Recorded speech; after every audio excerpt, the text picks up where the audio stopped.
जय हिंद साथियों। नमस्कार है आपके अपने YouTube चैनल पर। स्वागत करते हैं। वीडियो को अंत तक देखना। आज का जो टॉपिक होने वाला है वो हम चर्चा करेंगे अपने लेह लद्दाख की, जम्मू कश्मीर की भी चर्चा करेंगे और बाकी जितने क्वेश्चन बन सकते हैं आज की करंट अफेयर के पर्पस से उन सब प्रश्नों की चर्चा करेंगे। और आपसे आशा है कि आप वीडियो को पसंद करेंगे, लाइक करेंगे और वीडियो पसंद आए तो चैनल को सब्सक्राइब जरूर करिएगा। चलो तो शुरू करते हैं। तो आज हम शुरू करते हैं, जैसे हम देख रहे हैं यहाँ लद्दाख में क्यों हो रहे हैं प्रदर्शन, क्या है लद्दाख का विषय, ये जानने के लिए हम थोड़ा सा अतीत में चलेंगे कि लद्दाख में ऐसा के कौन सी समस्या ऐसी आ गई है जिससे वहाँ प्रदर्शन हो रहे हैं।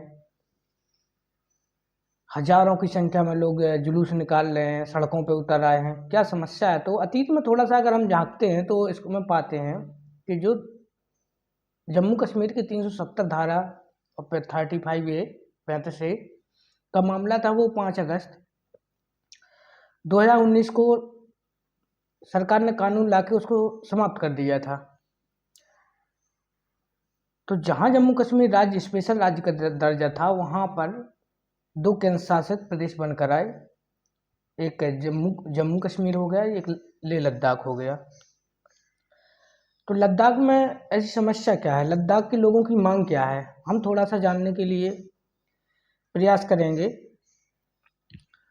कि केंद्र शासित प्रदेश लद्दाख में हजारों की संख्या में लोग सड़कों पर उतर आए। आमतौर पर सबसे शांत रहने वाला देश है, राज्य है। इस हिस्से में लोगों को सड़कों पर उतरना काफी हैरान भरा लगता है कि आखिर ऐसी समस्या क्या हो गई है जो लोग सड़कों पर उतर आए हैं। तो उसके पीछे का कारण जानते हैं। वो जो प्रदर्शन कर रहे हैं सड़कों पर उतरकर,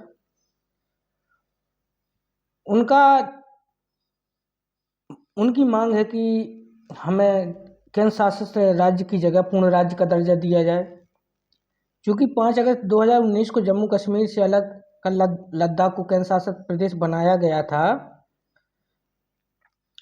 तो आज तब तो कुछ ज़्यादा प्रदर्शन नहीं हुए, लेकिन आज की स्थिति में अगर देखें तो लद्दाख में लाखों की संख्या में लोग सड़कों पर, बड़े पैमाने पर दुकानें बंद कर दी गई। और इसकी जो विरोध प्रदर्शन की अगुवाई कर रहे हैं अपेक्स बॉडी LB जिसको बोल सकते हैं, LAB अपेक्स बॉडी है, और कारगिल डेमोक्रेटिक अलायंस KDA, ये मुख्य भूमिका निभा रहे हैं। विरोध प्रदर्शन का हम अगर अंदाजा लगाएं तो इस बात से लगाया जा सकता है कि कड़ाके की सर्दी में वहाँ ठंडे प्रदेश हैं, बर्फ जमी रहती है 12 महीने 24 घंटे। तो कड़ाके की ठंड में महिलाएं, पुरुष, बच्चे सब सड़क पर उतर रहे हैं। ऐसे में हम थोड़ा सा जानते हैं कि आखिर लद्दाख में हो रहे प्रदर्शन की असली वजह क्या है। तो जम्मू कश्मीर से जब 5 अगस्त 2019 को अनुच्छेद 370 और 35 हटाया गया तो उस वक्त राज्य को 2 केंद्र शासित प्रदेशों में बांट दिया गया। इसमें से एक जम्मू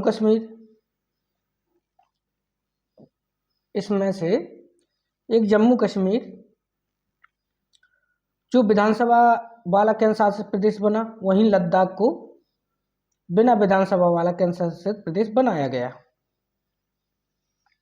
शुरुआत में तो केंद्र शासित प्रदेश बनाए जाने पर लद्दाख में विरोध प्रदर्शन नहीं हुए, लेकिन धीरे धीरे विरोध के स्वर जो हैं वो बुलंद होने लगे, जिसका नतीजा हाल ही में हम देख रहे हैं। दरअसल बात क्या है कि लद्दाख के लोगों का कहना है कि वे पूर्ण राज्य का दर्जा चाहते हैं। लोग यहाँ की नौकरशाही से परेशान हो चुके हैं, एक कारण ये भी हो सकता है। और उन्होंने मांग की कि जनता को अपने प्रतिनिधियों को चुनने का मौका मिलना चाहिए, क्योंकि पूरे केंद्र शासित प्रदेश को एक सीट दी गई है लोकसभा की, राज्यसभा की एक भी सीट नहीं दी गई है। ये तभी संभव हो पाएगा जब राज्य पूर्ण राज्य बनेगा। LAB और KDA इन दोनों वही लोगों को इकट्ठा करके प्रदर्शन की अगुवाई कर रहे हैं जो अगस्त 2021 में दोनों साथ आए ताकि विरोध की आवाज़ को बुलंद किया जा सके। लद्दाख में प्रदर्शन कर रहे लोगों की प्रमुख मांग केंद्र शासित प्रदेश को हटाकर एक पूर्ण राज्य का दर्जा, संविधान की 6ठी अनुसूची जिसमें पूर्ण राज्य का दर्जा मिलने के बाद स्पेशल प्रावधान मिलते हैं जो ट्राइबल्स के लिए, अनुसूचित जनजातियों के लिए। तो उनका मानना है कि संविधान की 6ठी अनुसूची में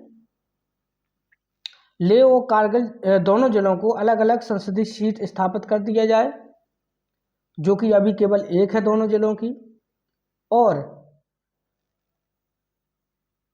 इसके अलावा हमें 6ठी अनुसूची में शामिल किया जाए।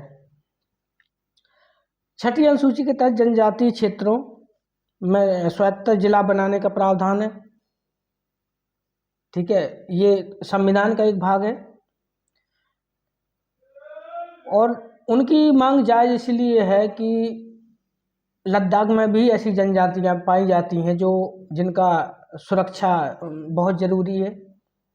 पर्यावरण के अगर हित से देख तो ये जनजातियां ही हैं जो अपने पर्यावरण को आज भी सुरक्षित बनाए हुए हैं। ये उस पर बहुत मेहनत करते हैं। अब बात करते हैं कि जम्मू कश्मीर अलग अलग बनाए गए केंद्र शासित प्रदेश लद्दाख को पूर्ण राज्य का दर्जा देने की मांग कि एक बार जो विरोध प्रदर्शन हो रहे हैं इसको 6ठी अनुसूची में शामिल करने का उनका जो मांग है वो क्या सही है। ये तो जो पैनल बना हुआ है केंद्र सरकार ने उनको मांग जो हुई है उस पर चर्चा करने के लिए दिल्ली बुलाया है। हालांकि उस पर कोई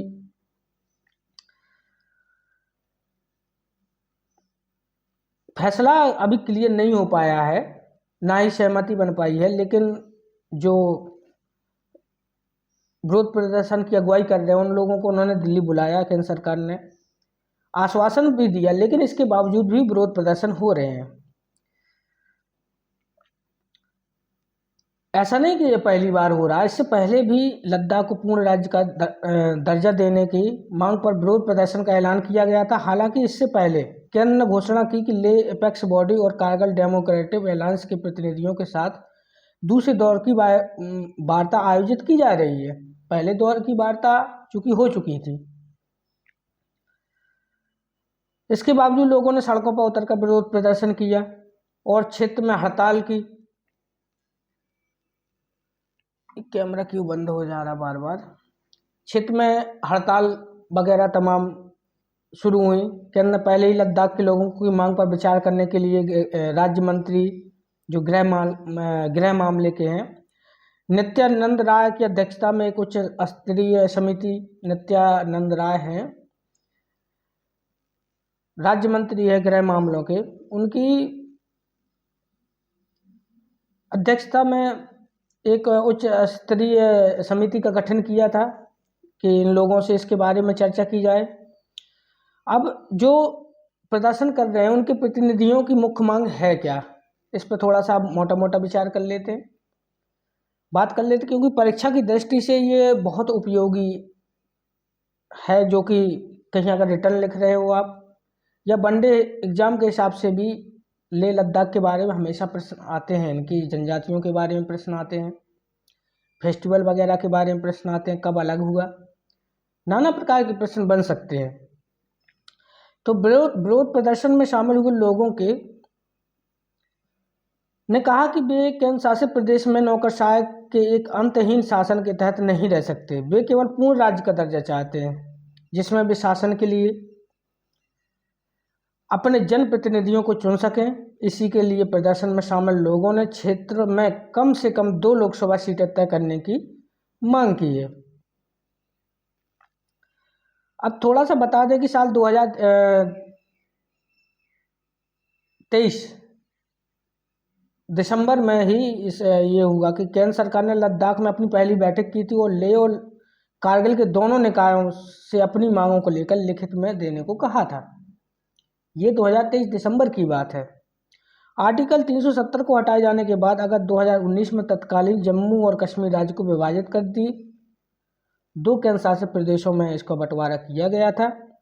ये सबको अवगत भी है, ये कोई बताने वाली बात नहीं है, कोई नई बात नहीं है। अब बात करते हैं कि जब ये विरोध प्रदर्शन हो रहे हैं तो धारा 144 का भी जिक्र आया है। तो धारा 144 क्या है? क्योंकि किसी उपद्रव या किसी घटना के संभावित खतरे के तत्कालीन मामलों में तो धारा 144 है क्या?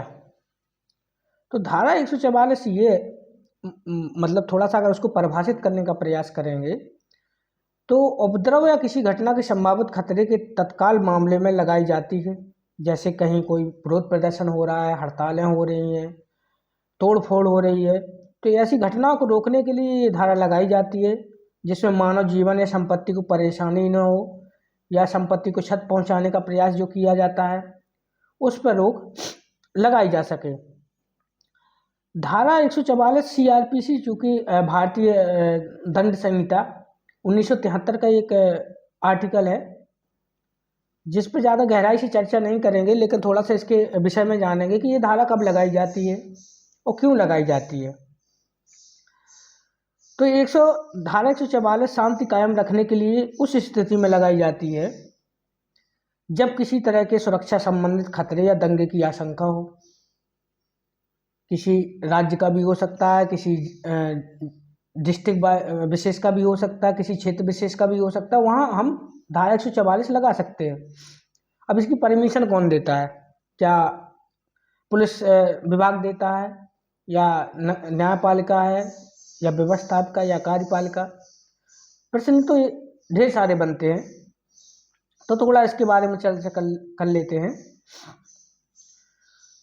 चूँकि धारा जब 144 से लागू हो जाती है तो हथियार वगैरह, वेपन वगैरह ले जाने पर एक स्थान से दूसरे स्थान पर रोक लगा दी जाती है। आप वेपन कहीं नहीं ले जा सकते हैं, ठीक है।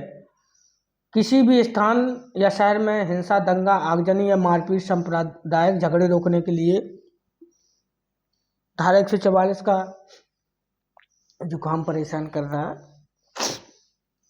धारा 144 का उपयोग किया जाता है। इसके अलावा उस जगह शांति व्यवस्था बनाए रखने या शांति बहाल करने के लिए 144 लगाई जाती है, 144 धारा लगाई जाती है जहां शांति व्यवस्था का खतरा हो और इसका आदेश जो जिले का जिलाधिकारी होता है, जिला मजिस्ट्रेट, जिसको हम डीएम कह सकते हैं, डीएम ही इसका आदेश करता है। तो प्रश्न बनता है कि अगर 144 लग गई तो ये कितने दिनों तक लगी रहती है?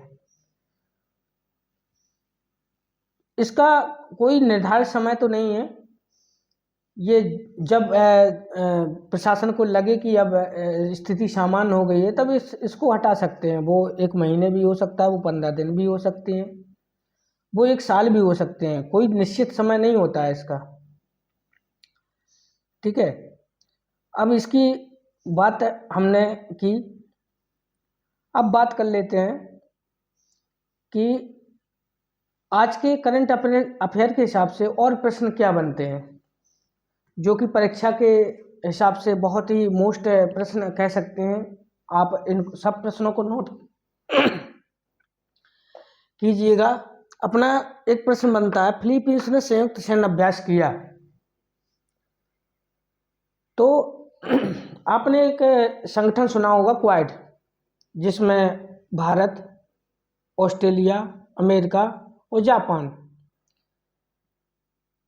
क्वाड का जो सैन्य अभ्यास होता है ये चाइना को काउंटर करने के लिए एक तरह से समूह बनाया गया है और सेम उसी प्रकार से फिलीपींस ने संयुक्त सैन्य अभ्यास जो किया है,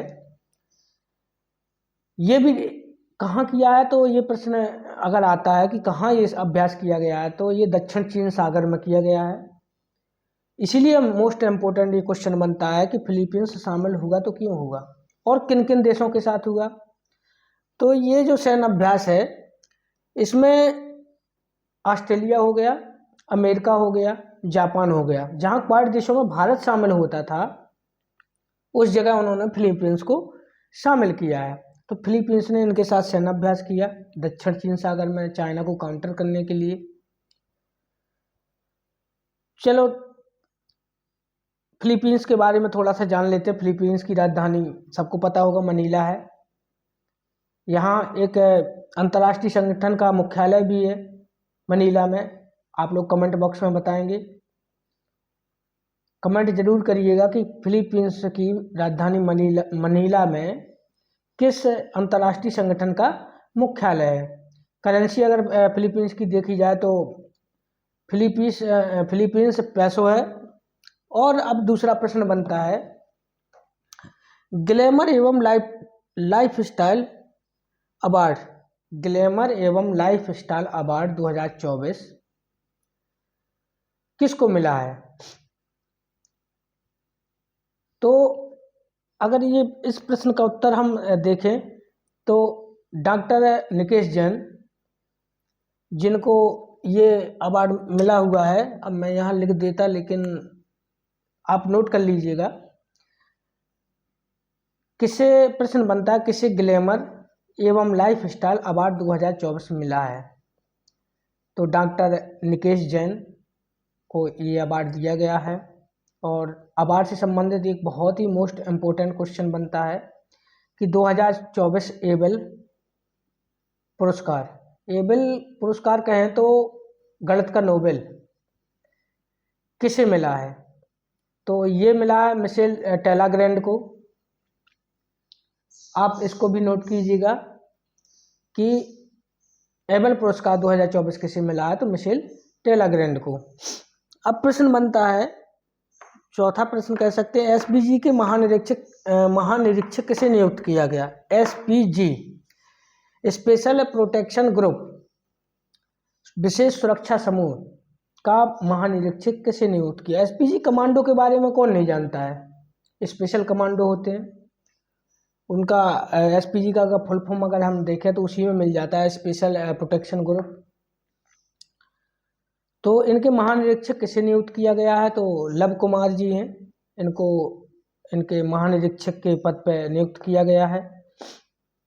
अब प्रश्न बनता है अगला, पेरिस ओलंपिक 2024 के लिए एकमात्र महिला भारोत्तोलक, जो कि पेरिस में ओलंपिक खेल होने हैं 2024 में, एकमात्र महिला भारोत्तोलक जिन्होंने क्वालिफाई किया है भारत की तरफ से, तो सबकी जानी मानी पहचानी हमारी बाई मीराबाई चानू जी, इन्होंने भारोत्तोलक में क्वालिफाई कर लिया पेरिस ओलंपिक के लिए। बहुत ही गर्व की बात है और आशा करते हैं कि ये फिर से एक बार भारत को गौरवान्वित महसूस करवाएंगी, मेडल लेके आएंगी।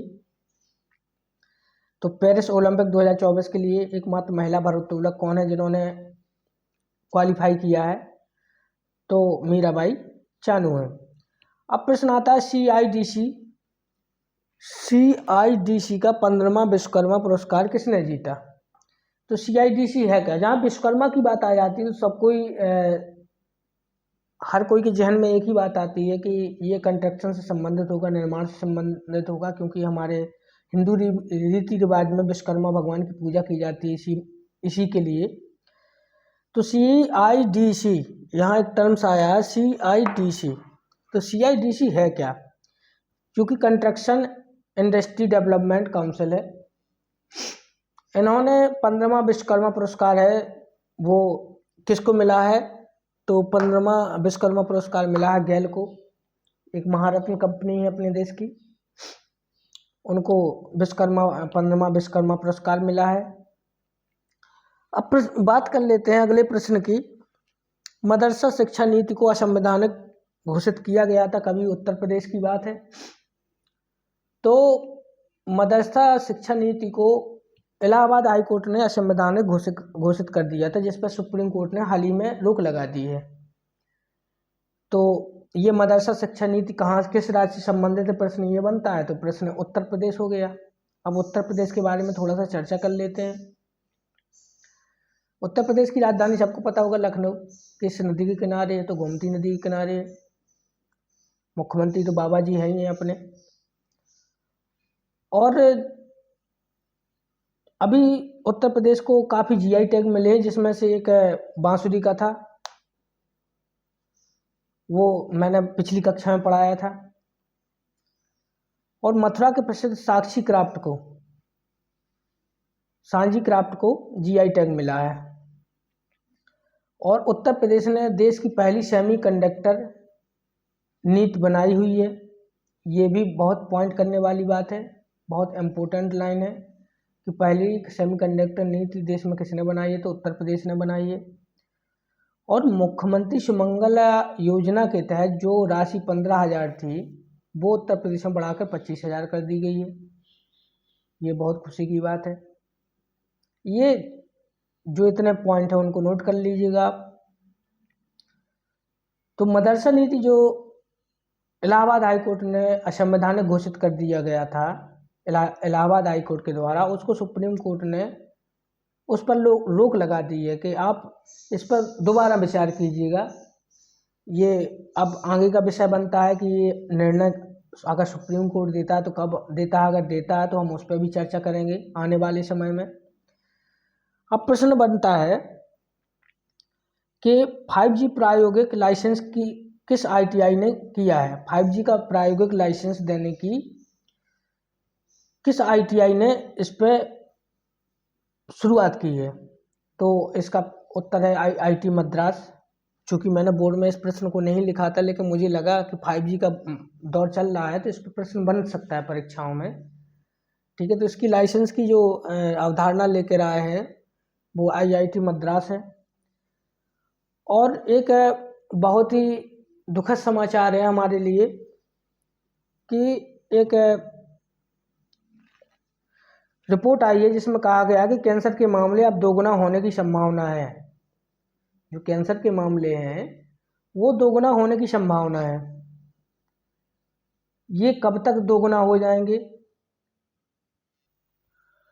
तो जो राष्ट्रीय मदरसा शिक्षा नीति को संवैधानिक घोषित किया था, इस पर हमने चर्चा कर ली थी। अब बात करते हैं लास्ट प्रश्न की। आज के 7 अप्रैल को मनाया हम लोगों ने अंतर्राष्ट्रीय स्वास्थ्य दिवस।